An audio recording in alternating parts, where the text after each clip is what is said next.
Kocka tjetër do t'jetë pikërisht radiusi. Ashtu si edhe ulna dhe humerusi, radiusi gjithashtu është një kockë tubulare dhe rrjedhimisht do të ketë ndërtimi klasik të kockave tubulare me epifizën proksimale, diafizën dhe epifizën distale.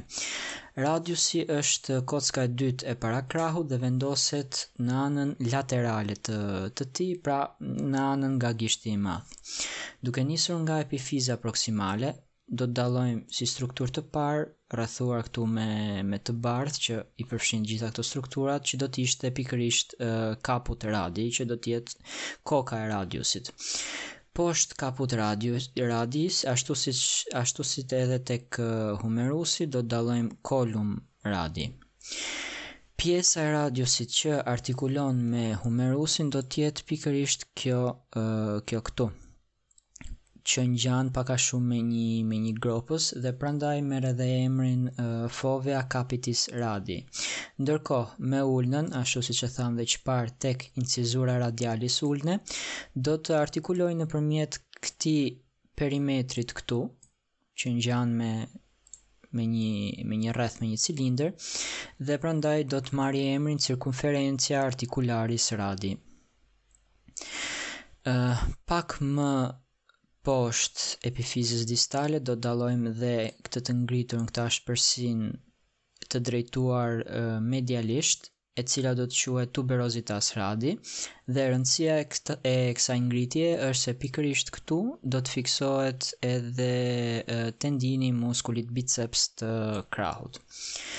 Duke zbritur poshtë në diafizën e radiusit, ashtu si edhe tek ulna, nuk kemi ndonjë strukturë shumë të rëndësishme për të mbajtur mend, përveç 3 buzëve, 3 brinjve të radiusit dhe 3 faqeve që normalisht do të kufizojnë këto 3 buzë. Duke nisur nga pamja anteriore do të kemi margo anterior, më medialisht do të kemi margon medialis ose ndryshe margo interosseus, dhe nga mbrapa margo posterior. Këto 3 buzë kufizojnë edhe faqet e tyre përkatëse, ku do të kemi facies anterior radi, e cila mund gjendet edhe me emrin facies anteromedialis.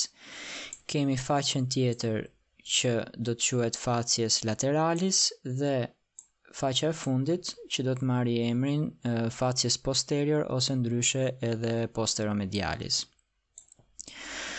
Duke zbritur poshtë në epifizën distale, gjëja e parë që bie në sy është kjo e dala këtu, e cila po ashtu si tek ulna, por ndryshe nga ulna, është një zgjatim më i madh dhe këtë herë do të marrë emrin processus styloideus radi. Ky proces bën të mundur që artikulacioni radiokarpal të mos dalë i vendit, pra në një farë mënyrë kufizon lëvizjen e dorës gjatë abduksionit dhe gjatë aduksionit. Radiusi pikërisht në këtë epifizë distale do të ketë edhe faqen artikulare për karpet e dorës, në mënyrë që të bëhet e mundur lëvizja e dorës, dhe kjo faqe artikulare këtu, facies articularis carpalis radi, do të artikuloj me 3 nga 4 karpet proksimale të dorës, përkatësisht me skafoidin, me lunatin dhe me triquetrumin. Ndërkohë që pisiformi nuk artikulon dhe njëkohësisht asnjë nga karpet nuk artikulon, siç e tham më parë, me ulnën. Nga ana mediale e radiusit në këtë pikë do të dallojmë edhe këtë incizurën këtu, këtë gropzën, këtë gdhënzën këtu, e cila merr emrin incizura ulnaris, sepse në këtë pikë në këtë pjesë do të artikuloj me kaput ulne.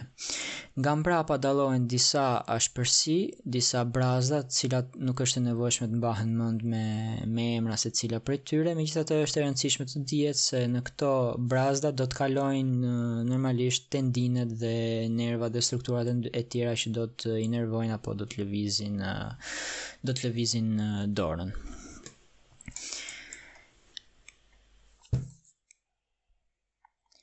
Në faqen posteriore të radiusit, megjithse në model nuk dallohet mirë, ndodhet edhe një krist e cila quhet krista supinatoria, në të cilin do të fiksohet edhe muskuli me të njëjtin emër. Këto pra ishin karakteristikat kryesore të tre kockave të tjera të parakrahut të humerusit, radiusit dhe ulnës. Shpresoj që të kem qenë sa më i qartë dhe mirupafshim deri në herën tjetër.